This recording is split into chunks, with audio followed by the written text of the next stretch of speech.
مساء الخير اعزائي المشاهدين، عاملين ايه؟ يا رب تكونوا بخير. النهارده جايب لكم فيديو فسحه خروجه جديده جميله جدا. مكان فيه السينما ب 50 جنيه، تزحلق على الجليد ب 50 جنيه، بولينج ب 50 جنيه، كل حاجه هناك ب 50 جنيه. مكان سعره حلو قوي، فيه كل الالعاب اللي انت ممكن تحتاجها. المكان ده فين وسعره ايه وكل حاجه عايز تعرفها تابعني لنهايه الفيديو. ما تنساش لو اول مره تشوفني تنزل دلوقتي تشترك في القناه وتفعل الجرس عشان يوصلك كل جديد. يلا بينا نبدا الفيديو بسرعه.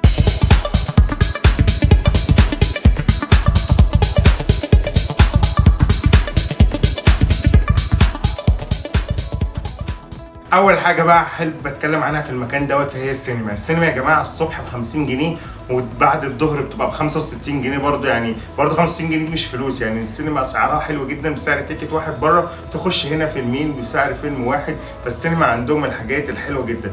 غير كده غير السينما عندهم كمان بولينج ب 50 جنيه. عندك بقى لعب كلها فرهضه وتنطيط ولعب زي ما احنا شايفين كده، ترامبولين تقعد تتنطط في الترامبولين. هتخش العاب كده تحس ان هي زي كيدز اريا بس على كبير.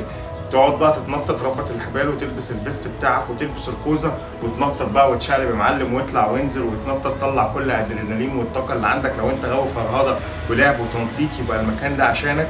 وعندك كمان اللعبه المشهوره بتاعتنا الروب كورس. عندك النينجا ماكس، مكان كده النينجا ماكس ده زي ما انتم شايفين مع بعض. انا الصور يا جدعان بتتكلم عن نفسها وهي شارحه نفسها. مكان كله فرهده وتنطيط وكل حاجه متامنه كويس قوي. الناس هناك مهتمه جدا جدا بكل التفاصيل.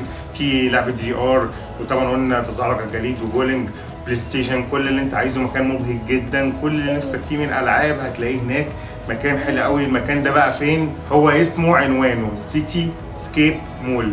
اكتب بس سيتي سكيب مول هتروح على هناك. مكان جميل جدا، كله العاب وكله تنطيط وفرهده. بكده انا خلصت كل الالعاب اللي في المكان دوت. يا رب يكون الفيديو ده عجبكم. لو انتوا غاويين خروج وتنطيط يبقى المكان ده عشانكم. ما تنساش لو اول مره تشوفني تنزل تعمل لايك وتشترك في القناه عشان تفعل الجرس عشان يوصلك كل جديد. وشكرا.